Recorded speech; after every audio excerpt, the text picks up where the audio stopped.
Orang yang dipanjangkan umurnya, Pak, mengamalkan ini. 7 kali. Itu dalam tafsir As-Sawi. Imam As-Sawi menyampaikan 7 kali Rasulullah itu, Pak, punya mukjizat.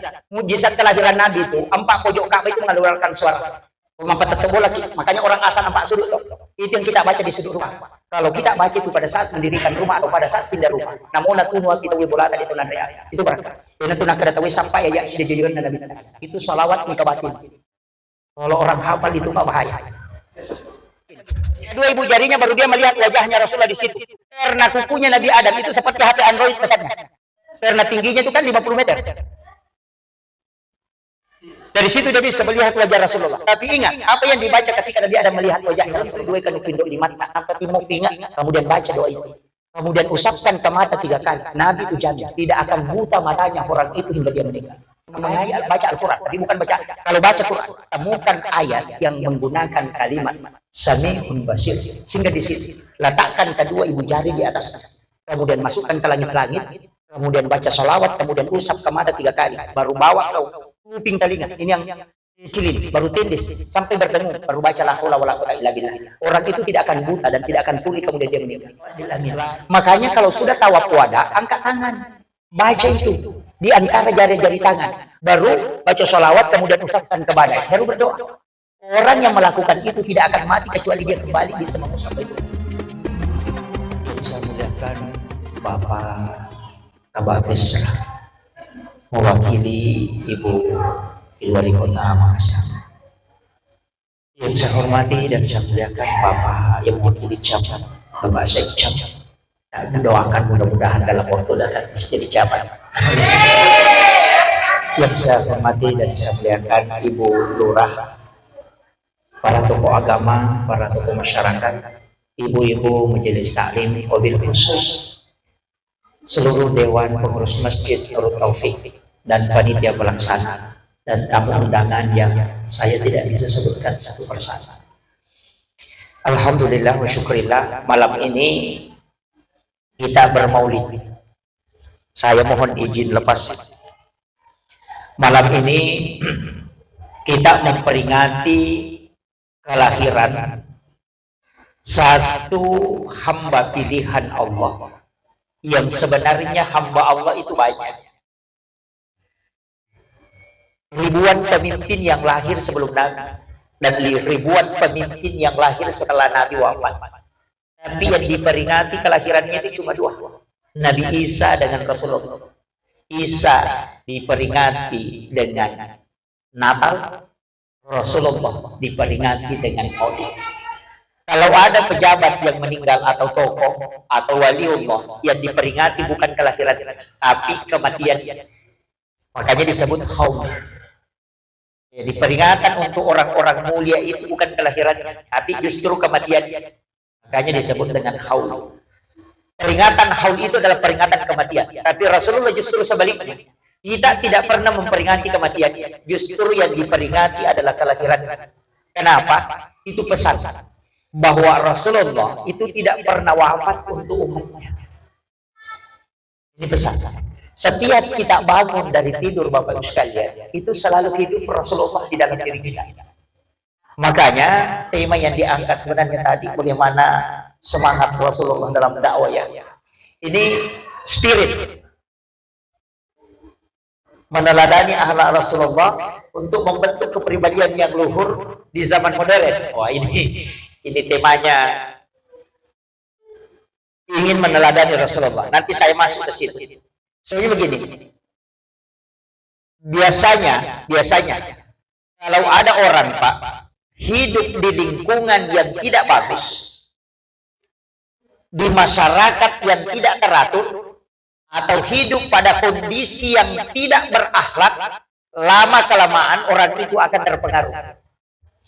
Anak kita 3 hari saja bawa domino, dia sudah main domino. 3 hari main domino, itu sudah judi. Begitu. Karena dia terpengaruh. Tapi Rasulullah itu tidak.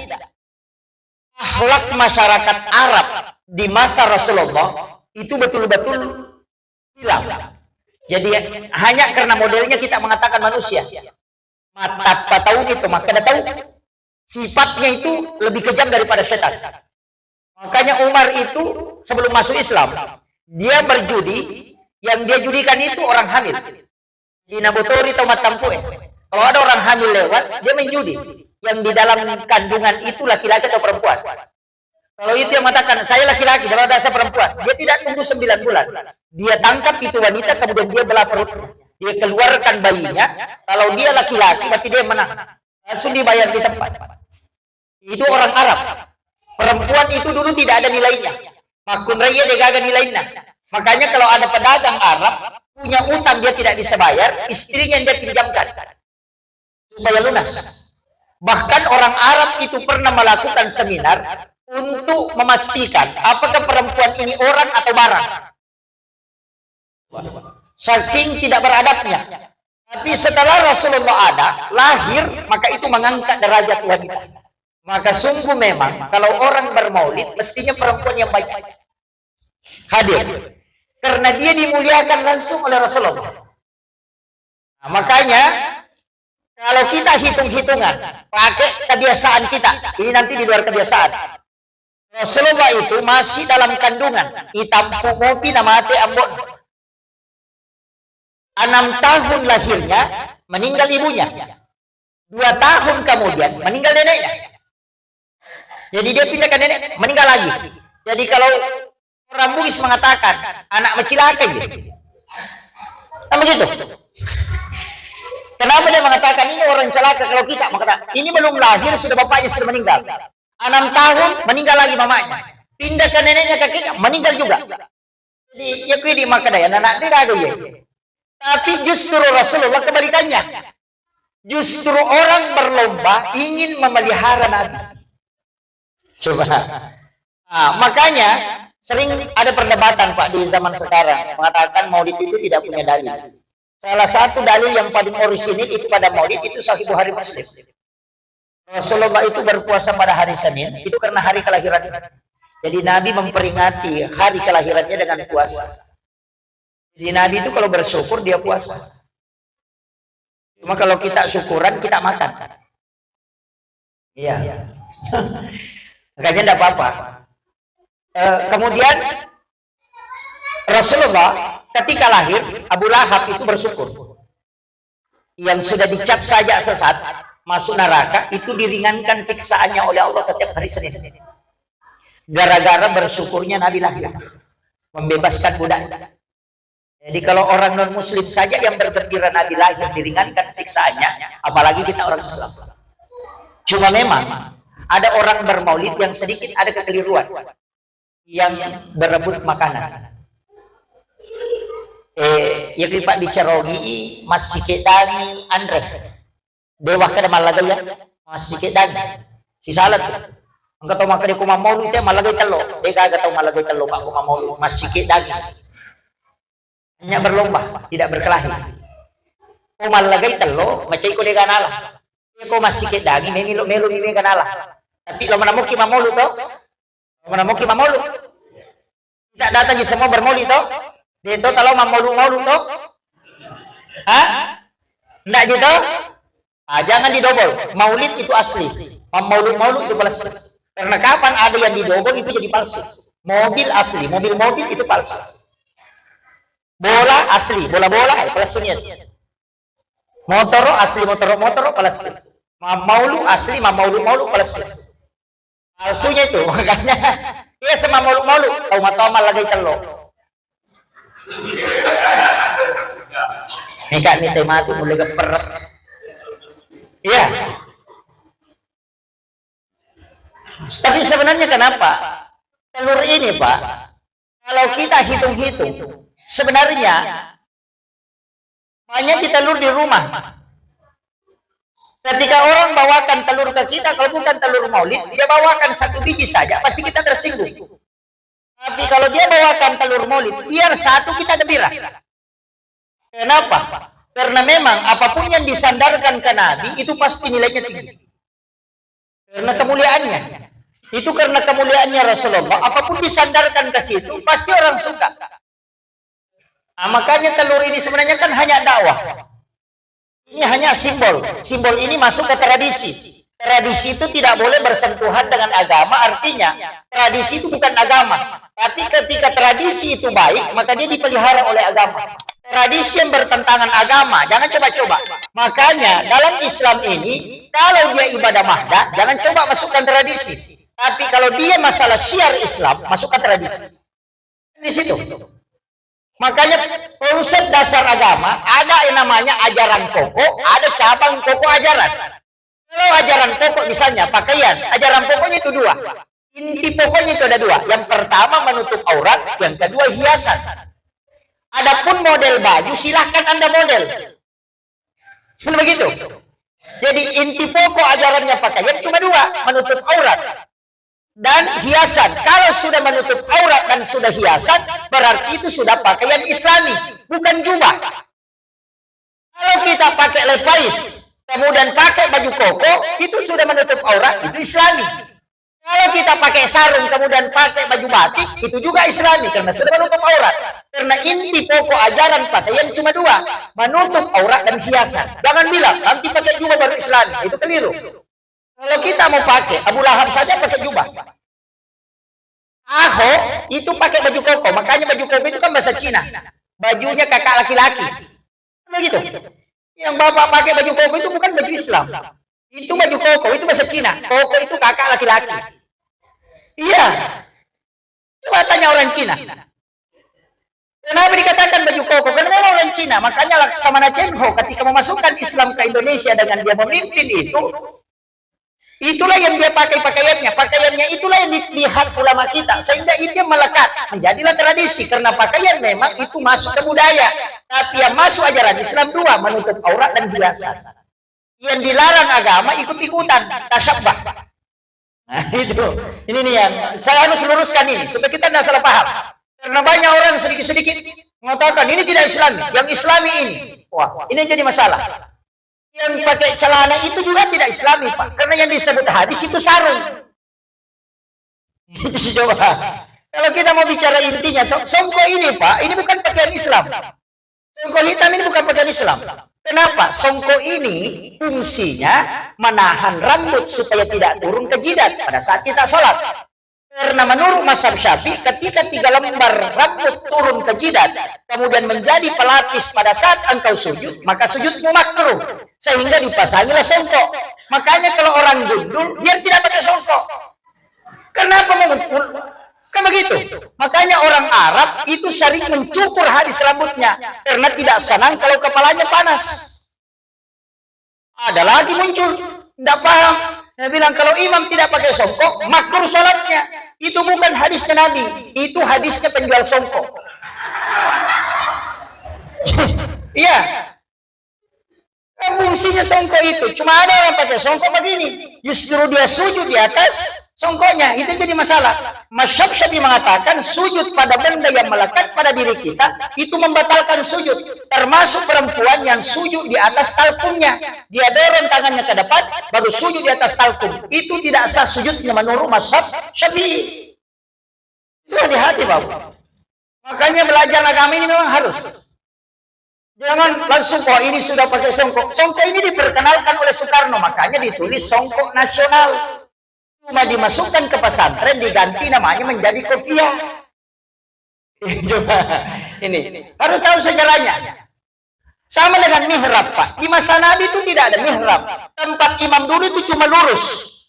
Masjid itu kotak, tidak ada ke depannya. Mihrab ini diambil dari gereja. Sama dengan mimbar. Mimbar seperti ini kan bukan. Mimbar kita itu naik dari depan. Yang begini podium.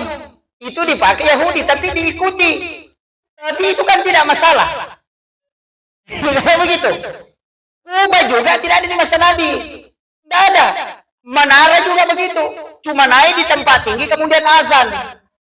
Cuma kita bangun menara karena melihat menara, orang dipakai menara. Masjid juga pakai menara. Itu tidak masalah. Makanya kalau kita paham sejarah tidak mudah menyalahkan. Ini sekarang kan banyak muncul. Nah, nanti kita bagaimana mengikuti nanti memahami hadis-hadis Nabi. Ini penting. Karena kapan kita melihat secara tekstual, tidak melihat secara konteks, bisa keliru. Saya kasih contoh satu. Puasa pada hari Senin hukumnya apa? Hah? Puasa sunnah. Puasa sunnah apa itu? Hah? Puasa sunnah kenapa puasa? Ditanya Nabi, ya Rasulullah, mengapa engkau puasa pada hari Senin? Dia mengatakan, karena saya lahir pada hari Senin. Pertanyaannya, ibu bapak lahir hari apa? Puasanya hari Senin, lahirnya hari Jumat.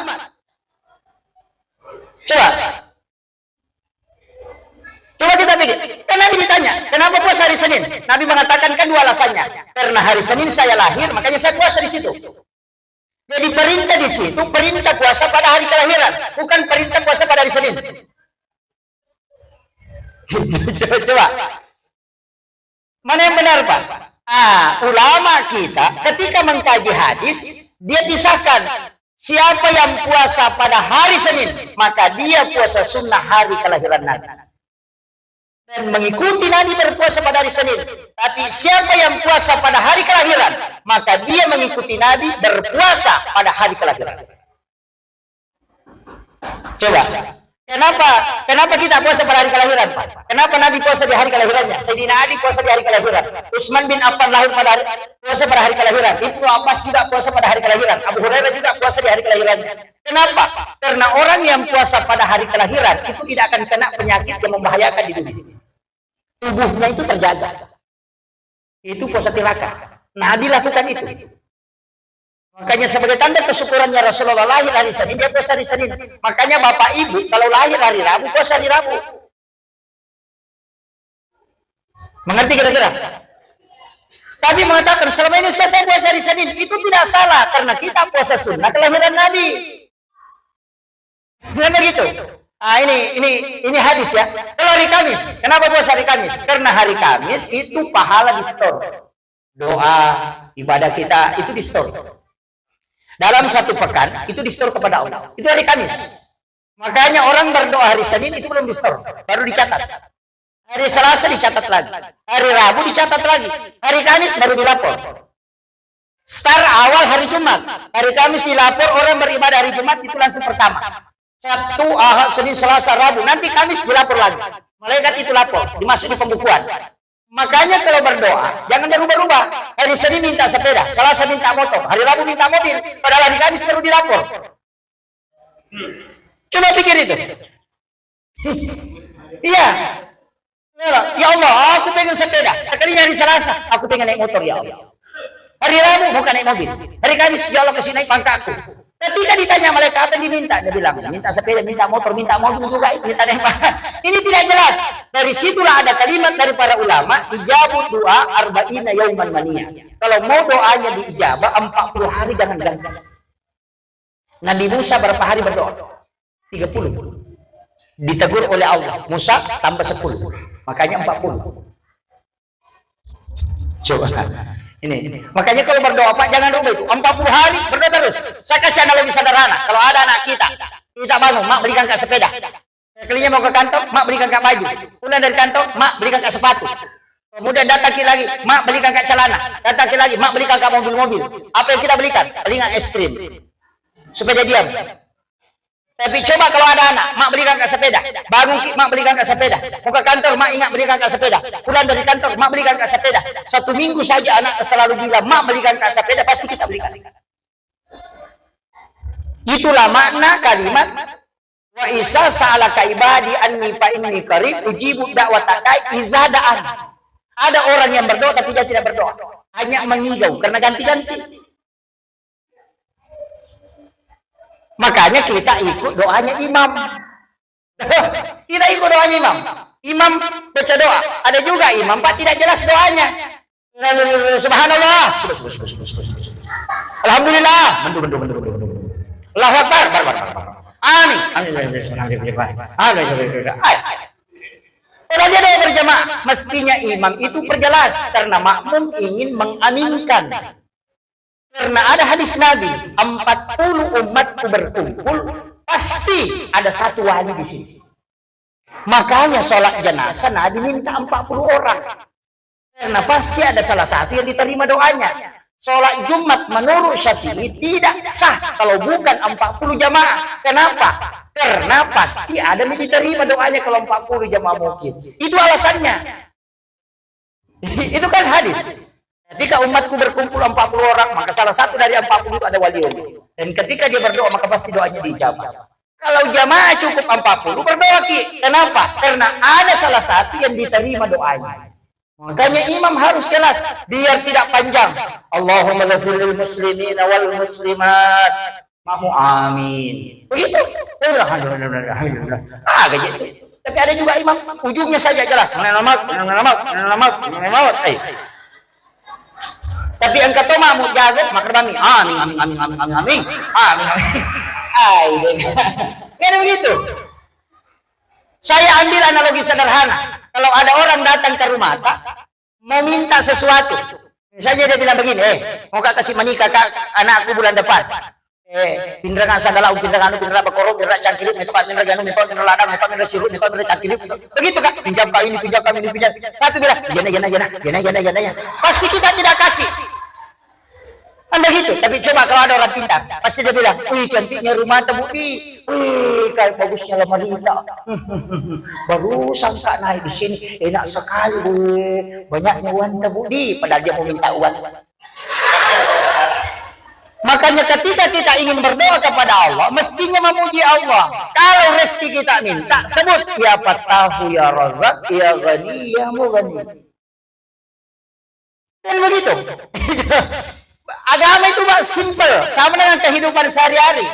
Makanya saya bilang, walaupun nanti tidak pengaruh, sama dengan sedekah. Kenapa kita disuruh sedekah oleh Nabi? Al-Quran menyuruh kita sedekah. Man ja'a bil hasanati falahu asyru amsalihah.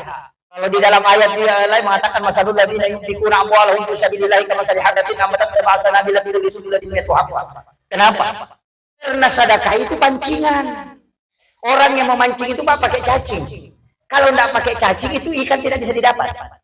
Tapi cacing itu bukan untuk ikan, tapi untuk kita. Saya mau tanya, kalau orang mancing pakai cacing, itu cacing untuk ikan atau untuk kita? Hah? Kalau untuk ikan jangan pakai pancing, cacing saja dilempar. Emang kira? Iya komamengi kata kari alati. Iya roh alati tanya untuk balewe, untuk ini apa? Iya kok untuk balewe aja nak tarining, alati mana tapteng apa ini mapan rebale. Begitu. Kenapa dipakai cacing, pakai pancing? Karena caranya mengambil hanya dengan cara itu. Rezeki itu mesti ditarik. Tarik rezeki itu dengan cara mengeluarkan sedikit. Makanya Allah bilang, kasih saya satu, nanti saya kasih kau 10. Man ja'a bil hasanati falahu asyru amsalihah. Makanya orang yang bersedekah tidak pernah miskin itu. Dari orang yang dermawan, Pak ada miskin? Tidak ada. Yang banyak miskin itu yang pelit. Kenapa mobil kecelakaan? Rezekinya bengkel mau diambil. Karena celengan lewat kita tidak isi. Kenapa lutut sakit? Rezekinya dokter. Karena tidak kau isi celengan. Makanya Nabi mengatakan as-sadaqatu tadfa'ul bala. Sedekah itu menolak bala. Kalau kau sedekah, balamu bisa dirubah, bukan dihilangkan, dirubah. Orang yang mimpi kecelakaan, sebenarnya itu sudah ditakdirkan kecelakaan. Cuma mimpinya itu adalah bentuk takdir Allah yang halus kepadanya, karena mutlak harus sampai. Tapi dia rasakan dan tidak menyakitkan. Begitu caranya Allah merubah. Jadi Nabi tidak mengatakan, sedekah itu menghilangkan takdir. Tidak, hanya bisa menolak bala, bukan menghilangkan bala. Jangan bilang kalau saya sedekah tidak kena nih bala. Tidak, masih kena, cuma kadang dalam bentuk mimpi. Itulah makna doanya guru Pak Prof. Sihat. Ya Allah, ketika takdir ini tidak bisa engkau cabut di sisiku, maka sampaikan kepadaku dalam bentuk yang halus. Nah ini, ya, saya baru pengantar ini, belum masuk ke maulid ini. Ini sudah hampir setengah jam ya? Belum? Kemudian saya lanjut. Makanya Rasulullah, kita mau teladani apanya? Itu dibagi. Rasulullah kedudukannya sebagai Rasul, itu tidak bisa diikuti. Nabi itu tidak ada bayangannya. Tidak ada bayangannya. Seterik apapun matahari tidak ada bayangannya. Karena bayangan itu adalah jin, namanya jin karim. Dan Rasulullah sudah mengislamkan jin karimnya. Makanya Nabi mengatakan, siapa yang mimpi ketemu saya, maka itu pasti adalah saya. Karena jin karim itu saya sudah islamkan. Makanya tidak ada bayangannya. Karena isinya bayangan itu jin karim. Maka dia uli ela bolong. Nah, pakai matahari kakak supaya wa ingin ala di nanti dia nalo bola. Bisa tidak ajarkan itu. Dan itu dipakai dulu. Nabi itu Pak tidak pernah menguak, dia kena mengaling-aling. Karena yang menguak itu sebenarnya setan. Ya, makanya kok kata setan itu. Setan yang membuat begitu, bukan orang yang setan. Jadi kakak mama tuh menguak nak ada setan. Jangan, jangan. Iya. Tapi bagaimana cara bisa mendapatkan keselamatan dari Nabi? Untuk mendapatkan keselamatan yang paling pokok, wasyarafa wad darajat aliyat rafi'ah wa ba'ashu maqaman mahmudan alladhi wa'adata innaka la tukhliful mi'ad. Kedudukan Rasulullah itu diberi kesempatan. Semua nabi Pak, Nabi Isa dikasih kesempatan, Nabi Musa dikasih kesempatan, Nabi Ibrahim dikasih kesempatan, Nabi Ismail dikasih kesempatan, Nabi Zakaria dikasih kesempatan. Semua nabi diberi kesempatan di dunia meminta kepada Allah, tapi nabi tidak menggunakan. Kenapa nabi tidak gunakan? Magi nabi tadi nak pakai. Apa kata nabi? Nanti ya di yaumil qiyamah. Nanti saya minta di hari kemudian untuk umat. Apa yang dia minta? Nabi cuma satu yang dia minta, berikan saya kesempatan memberi syafaat kepada umat. Itulah makna wasyarafa wad darajat aliyat rafi'ah wa ba'ashu maqaman mahmudan alladhi wa'adata innaka la tukhliful mi'ad. Makanya kalau orang azan, dia mendengarkan itu, baru jawab azan dan baca sholawat kepada Nabi, baru baca doanya. Nabi katakan siapa yang melakukan itu pasti dia mendapatkan syafaat kepada yaumil akhir. Satu syafaat. Yang kedua mimpi ketemu Nabi. Kalau mau dapat syafaat, mimpi. Bagaimana caranya mimpi ketemu Nabi, Bapak Ibu sekalian? Satu, kemarin saya dikasih tahu. Kalau mau mimpi ketemu Nabi, satu, jangan pernah marah selama 40 hari. Tahan emosi, tidak marah 40 hari, 40 malam. Kalau kita mungkin 40 kali marah dalam satu hari. Kalau sudah tidak marah, melakukan perbuatan sunnah-sunnah yang dianggap kecil itu, kalau telinga kanan sudah berdengung, itu sudah tanda. Itu hadis Nabi. Siapa yang berdengung telinga kanannya, maka itu tanda bahwa saya menyebut nama orang itu secara khusus di hadapan para malaikat. Tasbihnya malaikat membuat telinganya berdengung tembus ke dunia. Maka kita diminta membaca basmalah, kemudian berdoa kebaikan. Karena Nabi mengatakan ketika dia berdoa, itu bisa dia dapatkan syafaat. Jadi tandanya itu kalau telinga kanan berdengung, Pak, itu Nabi menyebut kita. Makanya dilarang itu ditiup itu seperti. Ada kan kalau berdengung telinga kanannya langsung atau dia begini, jangan, biarkan, kecuali yang kiri. Kita ambil telunjuk, kemudian tekan, baca la haula wala quwata illa billah. Itu tolawat. Ini. Itu ada tanda, Pak. Nah, kemudian ini yang kedua. Yang ketiga, baca sholawat 100 kali pada malam Jumat. Itu Nabi jamin. Siapa yang membaca sholawat kepada aku 100 kali pada malam Jumat, maka dia akan mendapatkan syafaat kalau di yaumil akhir. Ini celaka betul kalau kita tidak ada, kita hafal ini. Kalau tidak bisa lakukan itu, pakai yang berikutnya. Apa? Baca. Raditu billahi rabba wa bil islami dina wa bi Muhammadin nabiyya wa rasulah.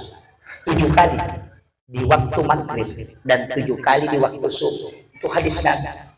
Siapa yang membaca 7 kali ini, maka saya yang akan menuntunnya masuk ke dalam surga. Ya, hafal gitu? Hafal gitu? Raditu billahi rabba wa bil islami dina wa bi Muhammadin nabiyya wa rasulah. Ini juga doa kata Nabi, siapa yang membacanya, maka Allah akan meniupkan angin dari dalam surga langsung masuk ke kalbunya sehingga dia merasa tentram. Makanya ya kung tahu to lima susah tidak dinas suruh baca itu akan tenang. Itu sahadat pamula toh. Kalau menurut toh, kalau masih tidak bisa, minta pesankan orang. Kalau saya meninggal kelak, cukupkan 100 orang mensolat. Rasulullah dalam hadis yang Bukhari, siapa yang meninggal kemudian disolati oleh 100 orang dan didoakan, maka kelak dia akan mendapatkan syafaat. Coba, 100 orang ya, bukan 40, lain tadi dia 40. Kalau masih tidak bisa, masih ada apa? Baca 2 ayat terakhir Quran surat Taubah, ayat Al-Husni, surah ke-9 ayat 128 129. Laqad ja'akum rasulun min anfusikum azizun 'alaihi ma 'anittum harisun 'alaikum bil mu'minina raufur rahim. Fa in tawallaw faqul hasbiyallahu la ilaha illa huwa 'alaihi tawakkaltu wa huwa rabbul 'arsyil 'azim. Ieu na ayat papalampi sunah. Orang yang dipanjangkan umurnya, Pak, mengamalkan ini 7 kali. Itu dalam tafsir As-Sawi. Imam As-Sawi menyampaikan 7 fadilah ayat ini. Yang pertama, dinang kelinga kariba maja. Orang yang mengamalkan ini tidak akan menerima informasi yang jelek. Tidak ada yang datang fitnah dunia, itu tidak ada. 70 bala yang akan menimpanya itu diangkat ke langit. Yang ketiga, dipanjangkan umurnya. Yang keempat, ini yang paling kita rindu-rindukan. Orang itu nabi yang akan menjemputnya ke langit dan akan menuntunnya masuk ke dalam surga. Itu hadis, Pak. Kalau kita buka ada di hadis Imam Daruqutni. Makanya hafal ini, Pak, 2 ayat terakhir. Sebenarnya kan ayat ini yang terdengar ketika Nabi lahir, walaupun nanti ada yang perdebatkan. Saya ingin kasih tahu begini, Rasulullah, kalau kita mengatakan Rasulullah itu wafat, benar. Kalau kita mengatakan wafat, tapi kalau kita mengatakan wafat dia tiada, maka itu keliru. Kenapa saya mengatakan keliru? Apa yang kita ucapkan ketika sholat? Assalamu alayka ayyuhan nabiyyu. Kenapa kita bilang alaika? Coba. Salam kepada Nabi itu, Pak, pakai alaika. Nah, alaika itu kan muhatab. Tidak ada jarak yang mengucapkan salam dan yang disalami. Kalau kita mengatakan assalamu alayka ayyuhan nabiyyu, pasti Nabi hadir. Karena tidak mungkin kita mengatakan alaika kalau dia tidak hadir.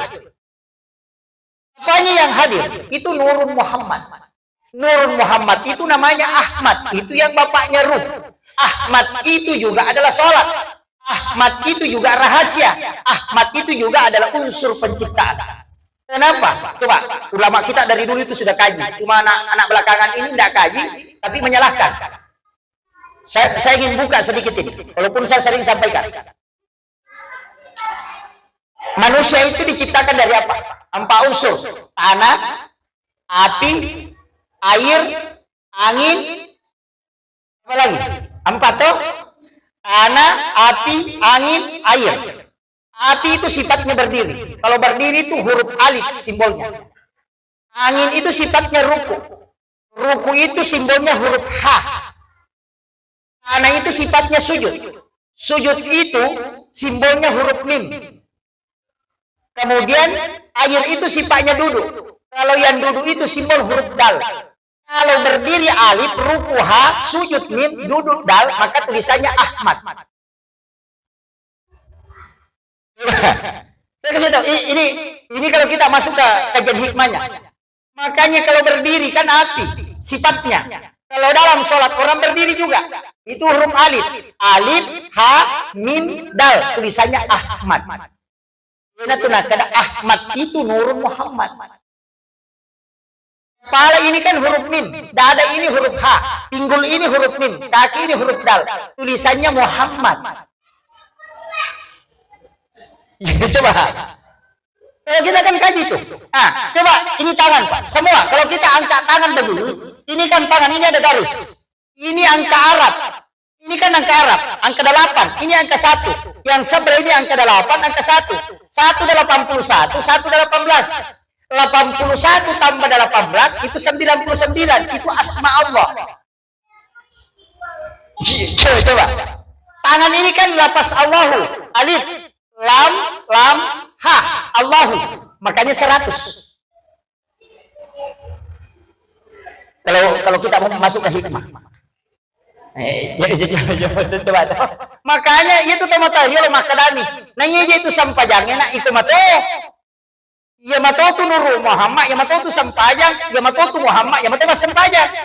Sebenarnya itu pesan supaya kita paham bahwa simbol tubuh ini adalah simbol lapas. Yang lapas juga itu zikir. Cuma dia nawat di Makkah ya na Muhammad, dia na sembahyang, utusan aja. Ini yang banyak.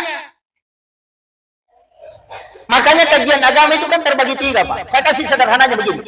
Kajian Islam, kajian iman, kajian ihsan. Kalau kajian Islam itu hukum, ulamanya disebut fuqaha, mazhabnya Syafi'i, Maliki, Hanafi, Ahmad bin Hanbal. Kalau kajian iman itu tauhid, ulamanya disebut murabbi, bukan fuqaha, mazhabnya Mu'tazilah, Jabariyah, Sunni, Syiah, Ahlussunnah wal Jamaah dan Qadiriyah. Kemudian masuk satu tingkat disebut dengan kajian ihsan, itu tasawuf, gurunya bukan disebut fuqaha, bukan juga disebut murabbi, tapi disebut mursyid. Mazhabnya ada Halwatiyah, ada Saktari, ada Samam, ada Yusufiyah. Makanya kalau mau belajar khusyuk, lari ke mursyid. Kalau mau belajar akidah, lari ke murabbi. Kalau mau belajar hukum, lari ke fuqaha. Masing-masing beda. Fikih pasti berbeda, karena Allah yang bilang, walizalika khalaqahum. Memang demikian aku ciptakan, engkau tidak satu paham. Jadi kalau ada orang mau satu pendapat, itu orang keliru, Pak, karena dia menentang hukum Allah. Kan begitu.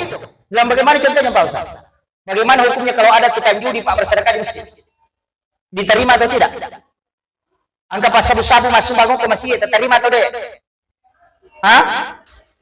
Saya mau tanya, panitia masjid kalau ada pemain judi, bersedekah di masjid diterima atau tidak? Hah? Diterima. Wah, ini bahaya. Imam Syafi'i, Imam Malik, Abu Hanifah, Ahmad bin Hanbal mengatakan, kalau sedekahnya pemain judi kau terima, kau sudah tahu pemain judi kau terima, atau aku akan lupa. Sakongkol terima yang haram, tidak menolak haram, kau kotori tempat suci, yang keempat tidak berkah ibadahnya orang gara-gara empat toh. Tapi coba buka pendapatnya si Yusuf Qaradawi, kalau pemain judi bersedekah terima. Kapan kau tidak terima, kau bisa berdosa. Kenapa? Karena pemain judi kalau kau tidak ambil uangnya, dia akan pakai main judi kembali. Dia beli minuman, dia main perempuan, lebih banyak dosanya lagi dia lakukan ketika kau tidak ambil. Maka ambil uangnya, tapi jangan gabungkan uang bersih. Bikinkan kotak khusus, baru tulis sumbangan apa botoe. Iya, kapan dipakai? Kalau bangun WC, kau pakai di situ. Bangun pagar pakai di situ, bangun menara pakai di situ. Jangan masukkan ke dalam masjid. Karena dia hanya perangkap. Mungkin kalau dia bertaubat, itu masih bisa berpahala. Jadi jangan masukkan ke masjid. Kalau bangun setting, kau pakai di situ. Cor pagar, pakai di situ. Jangan masukkan ke dalam beli karpet, jangan. Ini pendapat fikih. Yang kedua, kalau ada ayam ditabrak motor atau mobil, masih lompat-lompat bergerak, kita sembelih halal atau haram? Halal. Siapa yang bilang halal? Yang bilang itu Imam Malik. Imam Syafi'i bilang haram. Kalau ayam tabrak motor atau mobil, kemudian sudah pecah kepalanya, lompat-lompat, kau tangkap baru kau sembelih, dengan alasan masih bergerak, itu haram. Kenapa? Karena biar kau tidak sembelih tetap mati. Jadi makalasi sampai mugere. Di situ. Karena dia bergerak itu menuju proses kematiannya. Kecuali kakinya patah, tidak masalah. Tapi kepalanya pecah. Dia lompat-lompat hanya menuju kematiannya. Kau sembelih itu hanya sabotase. Tidak sah. Tapi Imam Malik justru beda. Selama dia masih bergerak, berarti masih hidup. Yang kedua, coba kau sembelih. Kalau masih ada darah menetes di bekas sembelihan, berarti pengaruh sembelihan ada. Maka itu halal dimakan. Mana yang kita mau pakai? Imam Malik atau Imam Syafi'i? Kalau anak ayam, Imam Syafi'i.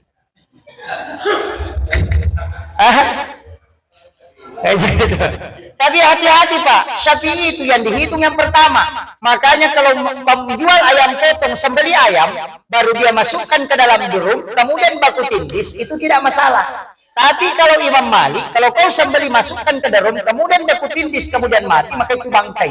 Karena yang dihitung yang terakhir. Coba, bahayanya Pak. Ini fikih ya. Ini Pak, ini baru hukum. Kita belum masuk ke tauhid. Ini belum lagi masuk ke tasawuf. Makanya ulama tasawuf itu bicara adab. Ulama tauhid itu bicara akidah, ulama fikih bicara hukum. Jangan coba campur, Pak. Sama di dokter, ada dokter tulang, ada ahli jantung, ada ahli kulit. Kalau jantungmu bermasalah, jangan ke ahli kulit, tidak bisa dapat. Kan begitu. Yang sekarang muncul banyak penceramah, kajian tasawuf dia tarik ke tauhid, kajian fikih dia bawa ke tasawuf, rancu agama, jamaah pusing. Contohnya apa? Hormat kepada bendera merah putih, musyrik. Karena adab dia bawa ke tauhid. Hormat ke bendera itu adab. Nah, adab itu melampaui hukum. Ada penghargaan kepada tokoh yang memperjuangkan negara ini. Makanya kita hormat. Bukan penghambaan kepada orang yang memperjuangkan agama. Makanya dia diadab. Kalau kau kasih turun satu tingkat ke tauhid, berarti musyrik. Makanya makan obat itu hukum, tapi kalau kau masukkan ke tauhid itu jadi musyrik. Karena obat bisa menyembuhkan. Coba, ini bahayanya, Pak, kalau orang tidak bisa pisahkan agama. Makanya kalau fikih ya fikih, kalau tauhid ya tauhid, kalau adab ya adab. Selesai. Orang kan begitu, sungkeman. Dia cium tangan orang tuanya pada saat menikah. Dia cium kemudian dia tunduk. Fatwanya orang mengatakan itu musyrik. Karena yang boleh orang tunduk itu hanya di hadapan Allah. Siapa bilang orang tunduk ke orang tuanya menyembah orang tua? Tidak. Itu adab. Makanya masuk ke tasawuf. Tauhid jangan bahas di situ. Iya, coba. Ini yang banyak masalah sekarang. Anak-anak kita mengatakan hijrah tapi tidak paham. Pukul rata, semua agama disatukan. Pembahasan fikih dibawa ke tasawuf. Menjadi rancu. Ulama sufi itu Pak bilang, tidak boleh buang air kecil, buang air besar di WC masjid. Ulama sufi. Kalau ulama fikih makruh. Makanya kalau sudah buang hajat di WC masjid, berwudu dulu baru pergi supaya kau melakukan sunnah, tidak melakukan makruh. Kan begitu. Coba. Agama itu begitu, Pak. Makanya tasawuf bilang begini. Kalau kau berbohong, itu wudumu sudah kotor. Kalau ada baju kau malu pakai ketemu Pak Camat, mestinya kau malu, lebih malu pakai untuk sholat. Karena kau mau ketemu Allah. Kadang-kala kalau kita mau ke pengantin, Pak, kita perbaiki semua baju. Pokoknya baju diperbaiki, disetrika, dikasih parfum. Padahal mau ke rumah pengantin. Tiba giliran mau sholat, daster yang sudah dipakai, lap ingus, itu yang dipakai. Kalau tasawuf itu tidak boleh. Coba, nah, itu sulah adab namanya. Makanya jangan berhenti belajar. Apalagi anak-anakku yang masih ini jangan pelajari fikih. Saya itu ketika kuliah di UIN, saya di koleksi tandem itu berapa bulan? 4 buku kitab-kitab itu saya di situ membaca hampir berapa bulan itu. Sampai kitab-kitab fikih itu ada beberapa saya hatamkan. Kenapa? Karena memang penting, Pak. Kalau orang tidak paham fikih bahaya. Tapi fikih itu, coba Imam Malik bilang, kalau orang makan minum siang hari di bulan Ramadan, itu kafaratnya puasa 60 hari. Makan minum ini, Pak, bukan berhubungan. Jadi Imam Malik mengatakan, kalau ada orang makan minum sengaja di siang hari bulan Ramadan, kafaratnya puasa 60 hari. Tapi sendirinya bilang, kalau Imam Tasyafi, tidak. Kalau kau makan minum satu hari saja kau ganti. Nanti berhubungan baru 60 hari. Tapi kenapa Imam Malik berubah? Dia mengatakan tidak. Pokoknya makan minum tetap 60 hari. Karena Imam Malik bilang nanti ada orang pintar, nakali agama, pengantin baru. Baru 3 hari menikahnya masuk Ramadan. Dia minum 1 gelas baru berhubungan. Berapa dia ganti? Dan 1 tuh. Coba. Kan kalau berhubungan menyebabkan batal puasanya, dia ganti 60. Tapi kalau dia minum baru berhubungan, kan 1 tidak ganti. Coba. Jadi lebih baik mengakali agama kalau begitu. Kalau begitu saya minum baru berhubungan. Supaya 1 jitu ganti. Makanya Imam Malik bilang supaya tidak mengakali, pokoknya makan minum ganti 60. Itu caranya ulama kita. Makanya suami istri, Bu, kalau sentuhan kulitnya itu batal wudu. Suami istri, karena istri itu bukan muhrim. Oh, istri itu muhrim, Pak Ustaz. Syafi'i mengatakan tidak. Kenapa? Karena muhrim itu 2 syaratnya. Tidak boleh dinikahi, tidak boleh digauli. Nah, istri itu kan dinikahi dan digauli. Coba. Nah, makanya istri itu bukan muhrim. Kalau bersentuhan, batal wudhu. Kalau menurut Syafi'i. Makanya wanita itu bukan hak milik, itu hak pakai. Hak tamlik. Nanti, makanya kalau mau menikah bapak-bapak, tidak usah melapor sama istri. Tapi kenapa disuruh melapor? Imam Tasyadi itu mengatakan tidak usah minta izin ke istri, karena istri itu tidak memiliki suami, hanya suami yang memiliki istri. Jadi kalau ada perempuan bilang kita saling memiliki, itu tidak. Coba saya kaji, tapi jangan marah-marah dulu Bu. Saya jelaskan ini. Saya kasih contoh. Siapa yang dibeli? Istri. Siapa yang bayar mahar? Suami. Berarti yang membeli adalah suami. Yang dibeli adalah istri. Saya kasih contoh. Handphone. Kalau bapak beli handphone di toko, apakah handphone itu kita miliki atau tidak? Kalau sudah dibayar. Tapi pertanyaan kebalikannya, apakah handphone itu memiliki bapak atau tidak? Tidak. Kalau mau beli handphone baru, tidak usah melapor sama handphone pertama. Ya, tapi jangan. Saya sering bertentangan dengan beberapa penceramah ketika dia mengatakan fankihu ma taba lakum minan nisa'i masna wa sulasa wa ruba. Itu ayat menyuruh menambah istri. Kalau saya tidak, itu ayat menyuruh mengurangi istri. Kenapa? Dia sebut langsung dua. Fankihu ma taba lakum minan nisa'i masna, bukan satu. Itu orang Arab itu dulu Pak, istrinya sampai 30. Makanya ayat ini turun perintah untuk mengurangi istri. 2, 3 atau 4. Kalau kau tidak mampu adil, cukup 1. Jadi ayat itu tidak turun untuk menambah istri. Cuma Ustaz pakai tambah istri. Makanya kalau mau ikut ayat, Pak, kalau menikah langsung 2 perempuan duduk. Karena di situ langsung dia sebut fankihu ma taba lakum minan nisa'i masna 2. Ini makanya ulama kita itu dari dulu sudah kaji. Makanya jangan. Kenapa kita harus paham hadis? Karena begini, kalau ayat saja tidak paham tekstualnya, kadang hadis menjelaskan. Itu yang merinci, makanya harus belajar. Saya kembali. Rasulullah itu Pak punya mukjizat. Mukjizat kelahiran Nabi itu 4 pojok Ka'bah itu mengeluarkan suara. Suaranya itu yang pertama kada ja'akum minallahi nurun wa kitabun mubin. Itulah ayat Nur Muhammad. Yang kedua wa qul ja'al haqq wa saqal batil innal batila kana sahuqa. Di pojok ketiga la kada ja'akum. Di pojok keempat ya ayyuhar rasul. Itu kalau orang dirikan rumah Pak baca itu. Rumah petetok bola, makanya orang asal 4 sudut toh.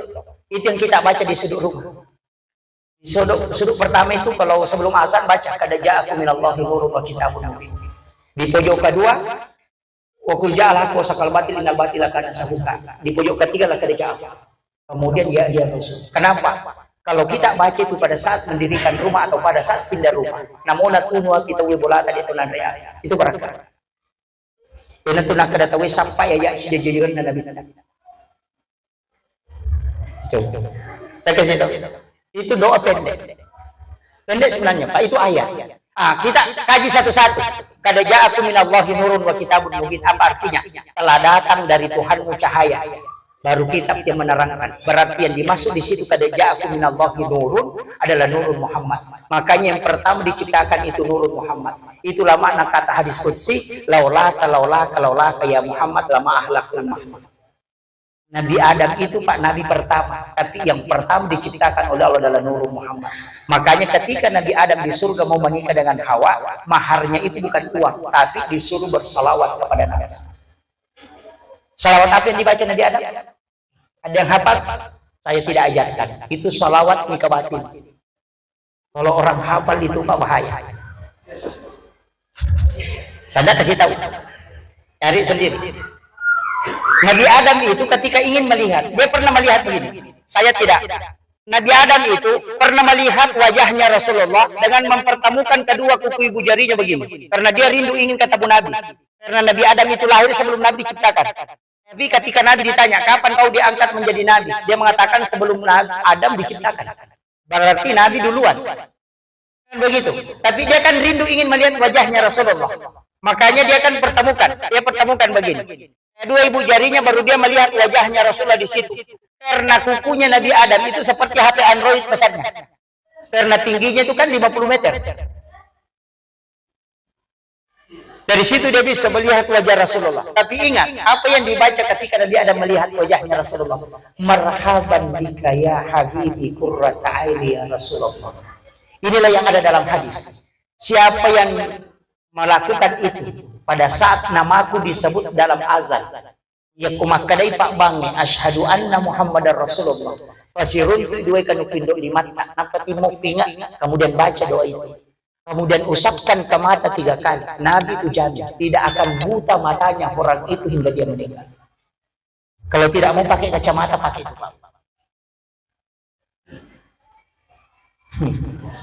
Sudah hafal? Hah? Belum? Saya ulangi. Marhaban bika ya habibi qurrata aini ya Rasulullah. Dah hafal lagi? Kalau tidak hafal pakai yang kedua. Kalau ibu bapak berwudu mau sholat, pada saat membasuh muka jangan tutup mata. Itu obat. Insya Allah tidak kabur penglihatannya. Normal itu. Kalau tidak mampu, kalau itu lain-lain Pak Ustaz. Pakai yang ketiga. Kalau mengaji baca Al-Quran, tapi bukan baca. Kalau baca Quran, temukan ayat yang menggunakan kalimat Sami'un Basir.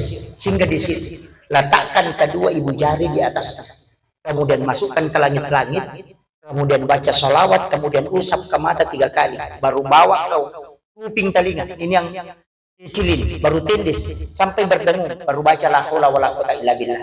Orang itu tidak akan buta dan tidak akan tuli kemudian dia meninggal. Itu pendek saja. Itulah yang diamalkan guru-guru ngaji dulu. Sehingga itu matanya dia tidak pakai kacamata. Kalau masih tidak bisa Pak, pakai yang keempat. Pergi ke toko kacamata, ukur baru bayar. Itu yang paling gampang. Tidak ada macam-macamnya itu. Kemudian Nabi Ibrahim, apa salawatnya Pak? Itu Nabi Ibrahim diabadikan salawatnya di pintu Ka'bah. Tulisan pintu Ka'bah itu kan ada 4 baris. Tapi yang baris paling pertama itu salawatnya Nabi Ibrahim. Ya natu nak ada tomato yuro simak na Ka'bah. Dan itu ada la ilaha illallahul malikul haqqul mubin. Muhammadur Rasulullah shadiqul wadil amin. Makanya kalau sudah tawaf wada, angkat tangan. Baca itu di antara jari-jari tangan. Baru baca sholawat, kemudian usapkan ke badan, baru berdoa. Orang yang melakukan itu tidak akan mati kecuali dia kembali bisa mengusap itu. Makanya ditulis di pintu Ka'bah. Nabi sampaikan kepada Aisyah, siapa yang membaca 100 kali, maka dia tidak akan fakir hingga dia meninggal. Sehingga ulama kita menyuruh membaca sesudah sholat duhur. Baca 100 kali. La ilaha illallahul malikul haqqul mubin. La ilaha illallahul malikul haqqul mubin. Sampai di situ saja 100 kali. Maka orang itu tidak akan fakir hingga dia meninggal. Beta kasih sita mati. Cuma kadang-kala kita ini Pak pusing karena bukan urusan kita mau urus. Urusan manusia itu cuma 2, berusaha, berbuat, dan berdoa. Sisanya serahkan ke Allah. Cuma kadang kita mau ambil yang ketiga, berusaha, berdoa, baru ambil kesimpulan. Urusannya Allah yang di belakang, kau cuma 2.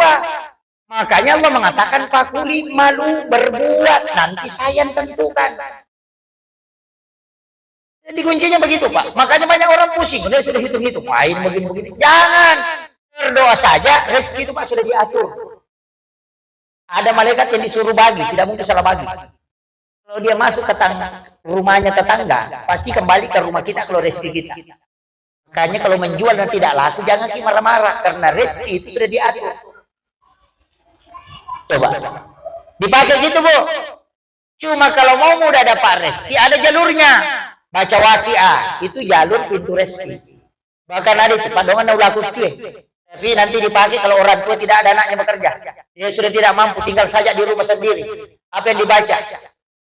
Sudah azan, baca 7 kali. Maghrib dengan subuh baca 7 kali. Ada yang mengatakan sudah azan, baca 3 kali.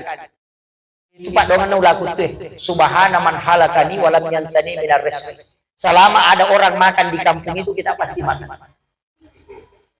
Ya kalau ada sesuatu na masak tetangga na cium-cium baunya harum, baca doa itu pasti ngantarkan kita. Tidak mau? Hah? Tidak. Apa itu? Subhana man khalaqani wa lam yansani min ar-rizq. Kalau ada orang tua, Pak pakai. Saya dulu waktu kuliah itu di UIN, itu saya pakai. Tangga saya itu kan orang Palopo. Kalau dia sudah saya cium, wah ini bikin kepurung ini. Nah, saya baca itu, baca 7 kali baru telan, baru berdoa. Insya Allah kau makan. Dia. Pendek doanya Pak, pendek. Makanya sebenarnya sama dengan salawat. Ada salawat rezeki itu, bukan Allahumma sholli ala sayyidina Muhammad tidak. Ada memang salawat rezeki. Siapa yang membaca 11 kali di waktu maghrib, 11 kali di waktu subuh, maka itu rezekinya seperti air hujan. Air hujan itu kan tidak terputus. Semakin lama itu semakin mengalir. Jadi kalau mau rezekinya seperti air hujan, baca salawat ini. Allahumma salli ala sayyidina Muhammad wa ala ali sayyidina Muhammad karimil aba'i wal ummahat. Apa ini? Hah? Memang ibu-ibu susah menghafal. Hanya Bu, saya sampaikan kunci kehidupan itu yang penting ridho suami. Jaga suami tak baik-baik. Jangan bilang jagai anak, suami tak juga terjaga. Lebih bahaya suami sekarang. Dulu itu Bu orang curi sandal, curi sepeda, curi emas. Sekarang orang sudah banyak curi suami. Iya. Banyak. Banyak juga pencuri istri.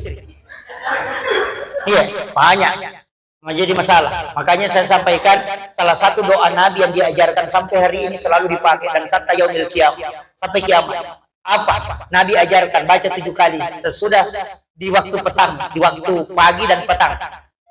Bismillahi ala nafsi wa mali wa ahli. Hafal itu. Baca itu. Nabi mengatakan siapa yang membaca 7 kali di waktu maghrib, 7 kali di waktu subuh, maka Allah yang akan menjaga diri, harta dan keluarganya. Bismillahi ala nafsi wa mali wa ahli. Itu pendek sekali. Orang yang baca itu Pak tidak akan dicuri hartanya. Kalau dicuri pasti Allah mau ganti yang lebih bagus. Jadi saya tuh Pak tidak pernah baca doa supaya tidak harta itu tidak hilang. Tidak. Saya cuma baca itu Bismillahi ala nafsi, dengan namamu ya Allah aku sandarkan kepadamu diriku, hartaku dan keluarga. Kau yang jaga karena saya tidak mau. Nah, begitu. Itu aja Pak. Kalau orang lakukan itu hatinya lapang. Tidak ada masalah.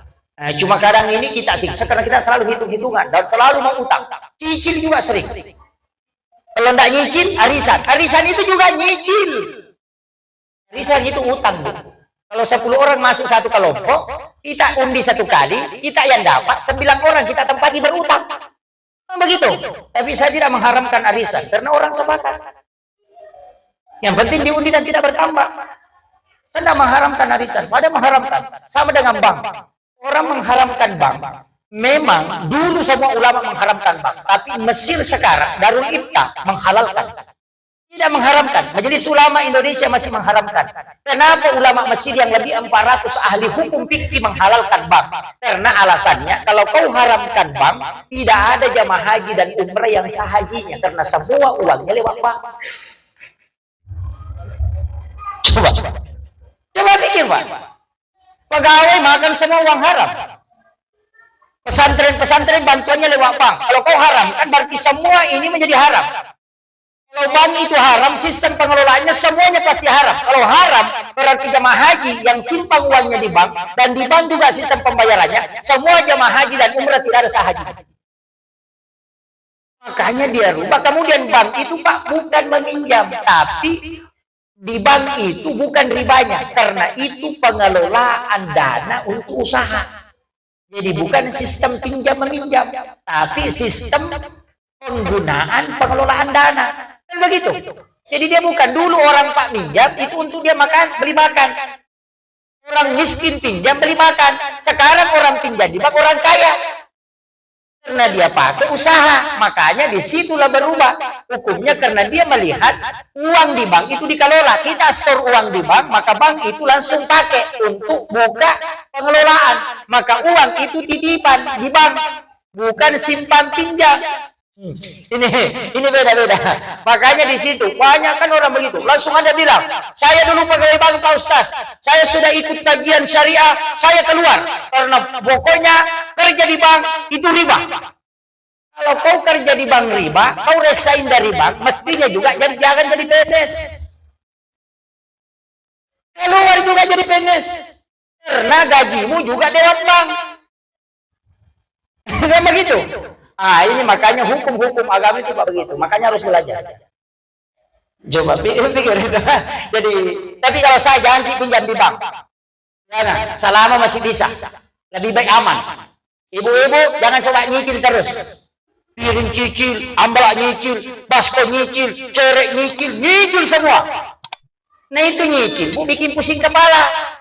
Maka dia teman-teman lebih ramu itu nalalumnya, sujangan aja nalalumnya tanggal lah. Kalau kalender yang kejar itu tidak bisa tidur. Begitu. Makanya pinjam. Tapi perempuan juga aneh-aneh, Pak. Beli piring 1 lusin, 10 lusin. Dia simpan di lemari, dia cuma tulis namanya. Haji ini, haja ini, haja ini. Dia simpan di lemari. Kalau mau makan pakai piring plastik. Begitu kah? Piringnya ada di lemari, yang cantik-cantik, cerek kristal dijajar di lemari. Suaminya mau minum pakai cerek tepung. Piring plastik pecah pakai hadiah rinso. Kumpul baju, tidak mau selesai. Jilbabnya ada soal modelnya, sampai jilbab bunuh diri yang putar-putar di leher. Sampai yang lubang berbikin gitu, kemudian yang bertingkat-tingkat lagi ke samping, yang miring-miring lagi. Selesai miring-miring, yang ada lagi lubangnya, dari dalam tangannya masuk keluar begini. Iya, majelis taklim katanya, tapi setiap bulan ganti pakaian. Bukan majelis taklim, majelis seragam. Ada yang mengeluh, waduh Pak Ustaz, saya tidak bagi ikut majelis taklim, kenapa? Itu seragamku belum dilunas. Jangan terlalu banyak pakaian. 40 hari pakaian tidak dipakai itu kelak minta pertanggungjawaban di hadapan Allah. Itu bahaya, Bu. Sama dengan istri, Pak. Kalau 40 hari tidak dipakai itu minta pertanggungjawaban. Iya. Ibu-ibu, Bu. Sudah jelas. Ibu-ibu jaga suami tak baik-baik. Jaga baik-baik. Usahakan servis dia dengan baik. Bagaimana cara menservis? Nabi sudah mengajarkan. Ketika suamimu datang, baringkan di paha. Garuk kepalanya dengan tanganmu dengan lembut supaya dia tertidur. 10 menit dia tidur di pahamu itu lebih bagus, berkualitas dibanding 3 jam di tempat tidur. Kenapa? Karena orang yang stres itu sebenarnya batok lehernya yang kedap. Dan kulit paling lembut di wanita itu kulit paha. Ketika dia bersentuhan itu terapi. Makanya Nabi itu baring di paha istrinya Khadijah. Itu obat. Kita kasih begitu di suami itu, Bu.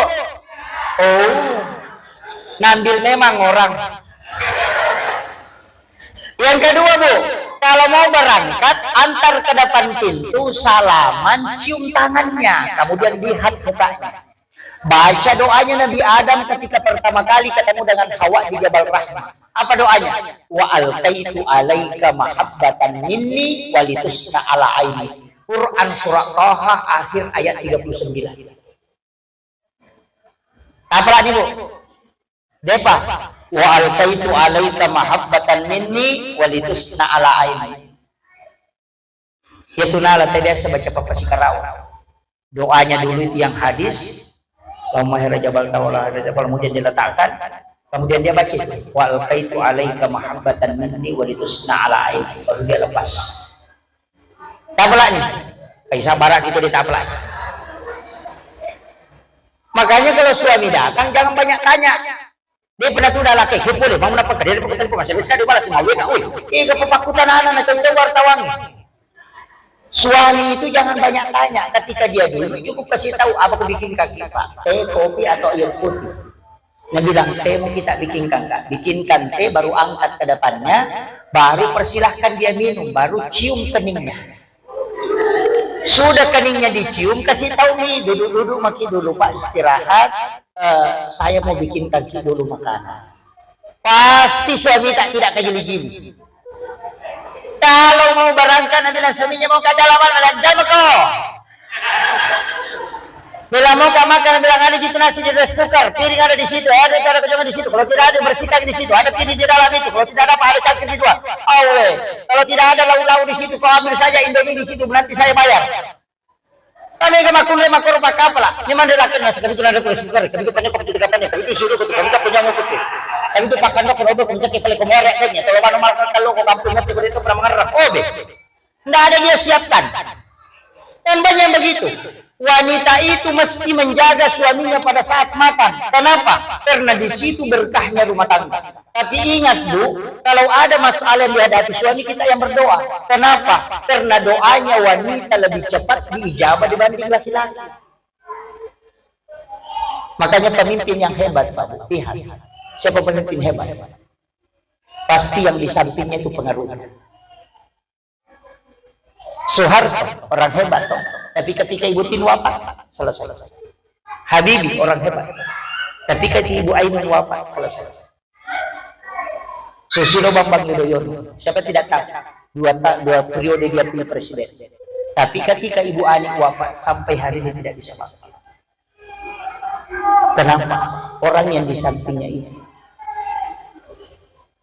Ini yang banyak orang tidak tahu. Rahasia doa ada pada istri. Saya kasih tahu kuncinya. Kalau kau mau lihat hidup berkah, kalau bapak ibu mau tahu di mana hidup yang paling berkah, kuncinya satu. Laki-laki yang tinggi kasih sayangnya kepada istri, pasti hidupnya berkah. Coba perhatikan. Siapa yang tinggi sekali kasih sayangnya ke istrinya, lihat hidupnya, pasti tenang. Kuncinya di situ. Itu aja Pak, tidak jauh-jauh. Makanya Nabi itu sangat cinta kepada istrinya. Para sahabat sangat cinta kepada istrinya. Tapi coba lihat hidupnya. Kalau ada laki-laki yang coba mempermainkan istrinya, coba lihat. Setengah mati itu bangkit dalam hidup. Karena memang di situ turunnya berkah. Ibu-ibu harus manfaatkan itu. Apalagi kalau yang hamil, coba sekali doanya dijawab. Ya, kalau tadi ini yang terakhir. Ini sudah 1 jam 15 menit. Nabi Rasulullah begini, itu mengajarkan kita. Saya kasih tahu pendidikan anak. Bapak Kabagis tadi mengatakan jagai anak tak, jagai dorong tak. Sebenarnya ini programnya Bapak Wali Kota. Saya kasih tahu pendidikan anak itu 30% ada pada anak. Sistem pendidikan Islam itu Pak itu kelipatan 7. Sistem pendidikan Islam itu kelipatan 7. Cuma kadang orang tidak pakai. Islam itu sudah pakai angka-angka 7. Sebelum orang sebut 77 itu bagus. Kenapa? 7 bulan orang hamil, syukuran. 7 hari kelahiran anak, akikah. Kalau tidak sempat tambah 7 hari. Kalau masih tidak sempat tambah 7 hari. 7 tahun umurnya anak, ajari dia sholat. Kalau 10 tahun pukul kalau tidak sholat. Karena dia menghadapi 7 tahun kedua itu 14 tahun. 7 tahun umurnya anak masuk SD, 7 tahun kemudian masuk SMP, 7 tahun kemudian masuk perguruan tinggi, 7 tahun kemudian selesai sarjana. Coba hitung. Umur 7 tahun pertama, 7 tahun kedua 14. Di 14 itu pasti berubah. 7 tahun kemudian 21. Di umur 21 suruh menikah. 21 sampai 25, 28 itu harus menikah. Kalau dia tidak menikah lewat 28, maka dia malas menikah sampai 35. Karena puncak puber di situ, makanya di situ dia menikah. Kalau terlambat menikah di umur 28, coba kita hitung, umur 28 dia tidak menikah. Nanti umur 35 baru dia menikah. Baru 7 tahun umurnya anaknya mau masuk SD, sudah 40 dia. Coba. Itu sudah dihitung agama Pak. Makanya ulama kita dari dulu menghitung. Kalau mau lihat puncak kesuksesan orang, 28 tahun sampai 43. Di bawah 43 kalau dia kaya, maka dia bisa kaya naik. Tapi di bawah 43 kalau dia tidak kaya, naik pun tidak bisa. Coba lihat orang Pak yang sukses. Pasti di bawahnya 43. Tidak ada orang sukses 43 ke atas. Lihat pengaruhnya di bawah 43. Itu sudah dihitung. Ini membongkar. Makanya kenapa? 7 anggota sujud, 2 tangan, 1 kepala, 2 lutut, 2 kaki. 17 rakaat sholat, di situ ada angka 7. Tawaf itu 7 putaran, sa'i itu 7 putaran, langit itu 7 lapis, tanah itu 7 susun. Kenapa 7? Dalam satu pekan itu kan 7 hari. Kenapa 7? Ini yang ulama kita sudah hitung-hitung. Makanya orang tua dulu kalau ada uangnya 77 pasti sudah induk dinai. Salaman kamu ya diku dena capku diku menasani. Karena kau simpan toh. Di antara penutup, kalau tidak ada kita bisa ambil ceramaku dari awal sampai akhir. Di sini kita mengatakan bagaimana meladani akhlak Rasulullah. Akhlaknya Nabi itu cuma 4, Pak. Akhlak kepada Allah, akhlak kepada sesama, akhlak kepada diri, dan akhlak kepada makhluk. Sesama manusia itu ada ke istri, ada ke anak, ada ke ini sudah. Akhlak kepada Allah, perbaiki cara penghambaan kita. Akhlak kepada sesama manusia, berikan haknya orang. Kuncinya rahmatan lil alamin itu bicarogi naga. Ada tahu bahasa Indonesia rahmatan lil alamin? Biasanya rahmatan lil alamin aja musuh saiwi padamu rupa tahu. Nah, aja tersusai tahu ya nanti asa rahmatan lil alamin. Kalau tidak menyusahkan orang, Pak Imam jangan kasih susah jamaahmu. Panjang sekali bacamu tidak mau ruku. Makmum jangan kasih susah imammu, baru 3 ayat dia baca kau sudah aham dan ruku makoh. Khatib jangan terlalu lama khutbah, orang sudah ngorok. Masih khutbah tidak mau berhenti. Ustaz jangan terlalu lama ceramah, jangan sisa jamaahmu, sudah gantian duduknya orang berdiri kau masih perlu berhenti ceramah. Iya, jamaah jangan sisa ustaz, baru 3 jam ceramah sudah lihat jam begini, sudah begini, baru begini dan berhenti makoh. Tetangga jangan sisa tetanggamu. Jangan kasih besar bunyi radiomu, jangan sampai ayammu masuk ke rumahnya tidak cuci kaki. Ya, suami jangan kasih susah istrimu, kau suruh putar kasih baru kau tidak kasih uang belanja. Istri jangan kasih susah suamimu. Ya sudah kopi kau tidak perhatikan. Kopi ini begini tapi kau tidak perhatikan. Ini yang jadi masalah. Anak jangan kasih susah orang tuamu. Sudah setengah mati dia mensekolahkan kamu tapi kau hanya berpoya-poya, mengulur waktu. Anak jangan kasih susah orang tua jangan kasih susah anak. Kenapa? Kau selalu mengatur sesuai keinginanmu. Nah, anak itu Pak ada otak kering, ada otak basah. Kalau dia otak basah berarti dia cepat memahami. Tapi kalau dia otak kering kuat menghafal. Anak yang punya otak kering suruh menghafal. Anak yang punya otak basah suruh memahami. Tapi orang yang cepat memahami itu lambat menghafal. Orang yang cepat menghafal pasti susah memahami. Karena itu tidak disatukan pada satu orang. Itu sudah diatur. Makanya agama itu include sekali, Bapak. Akhirnya ibu-ibu saya sampaikan. Ini kuncinya. Maulid alhamdulillah. Itu yang kita ambil. Batang pisang itu lurus. Telur itu tidak ada yang bundanya bagus. Karena semua manusia itu tidak ada sempurna. Batang pisang itu lurus, itu tambal kejujuran. Kemudian batang pisang itu kalau berbuah jantungnya dulu yang keluar. Maknanya dahulukan hatimu ketika kau melakukan sesuatu. Keikhlasan yang lebih pokok. Semakin besar keikhlasanmu, hasilnya semakin besar.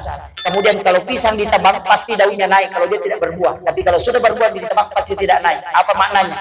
Jangan mati sebelum ada hasil kau hasilkan di dalam kehidupan. Kan itu intinya. Makanya pakai batang pisang. Kalau dikupas sama di dalam di luar, artinya bicaramu pangkau kamu pada mana? Aja dalam mukul. Kenapa bawa songkol? Songkol itu semakin dipukul semakin menyatu, semakin ditarik semakin menyatu. Artinya ukhuwah. Ada yang itu ditakbar lah. Kamu tuh soko takbar soko kadong. Tempat itu tahu masih ditaukan dong. Makanya bawa songkol. Itu lisukan dulu sagi 5 sagi 6. Itu rukun Islam dengan rukun iman. Makanya orang Bugis itu punya kue, ada baroko namanya barokah. Ada suwala namanya solawat. Katiri mandi al-katiri mindi. Itu semua. Cuma dia ini paham ini sehingga kadang disalahkan. Saya kira ini yang penting saya sampaikan. Mudah-mudahan ini ada hikmahnya. Akhirul kalam wallahul muwaffiq ila aqwamit thoriq. Assalamualaikum warahmatullahi wabarakatuh.